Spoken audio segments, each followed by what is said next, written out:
Akkan jirtu fayyaa keessanii nagaan isiniif haa ta'u hundumti keessanuu akkam isin fayyaa qabdu. Egaa akkuma beekamu bara kana wanti hundumtuu ulfaatee namatti jireenyi hammaatee lafti keenyas qe'ee keenyas hojiin keenyas wanti hunduutti jabaatee yeroo nuti haala ulfaataa keessa jirrudha. Bara kana jechuun bara obsa, tokkummaa, jaalala, hubannaa nu gaafatudha jechuudha. Egaa qoosuu qofa osoo hin taane, bashannana qofa osoo hin taane, bara waan gaarii yookaas wanta saba ni fayyada, uummata ni fayyada, kun sirriidha, kun gaariidha jennee yaadnu itti goonudha jechuudha. Egaa nama taatee hanga jirtutti wantoonni baay'een ulfaatoodha, rakkisoodha, abdii nama kutachiisu, obsa nama dhowwatu. Garuu immoo amma danda'ametti wantoota jiran kana darbuudhaaf kutannoon murteessaadha, ejjennoon murteessaadha, dhaabbiin murteessaadha. Dhageessa miti? Wal hubannaa? Isin ajajaa hin jiru.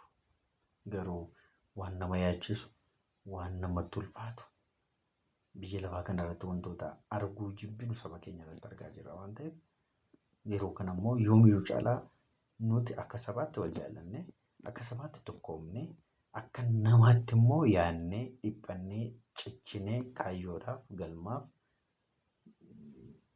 dhaabbachuutu nurraa eegama jechuudha. Hundumtuu gahee qaba. Gaheen tokkoon keenya laafaa miti jechuudha. Kanaaf sabni kun namni kun eenyullee waan nurraa eegu argachuu qaba. Namaaf dhimne yookaas immoo namarraa galata barbaannee osoo hin taane sammuu keenyaaf, maatii keenyaaf, biyya naannoo keenyaaf maaltu ta'a jennee wanta itti amannu tokko gochuu qabna jechuudha.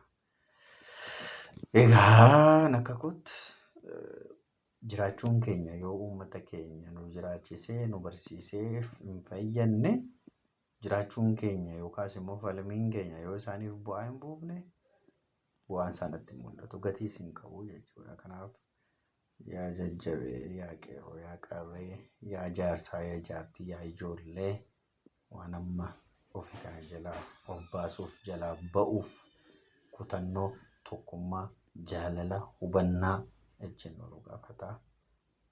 Nagaan keessattuu saba Oromoof haa ta'u.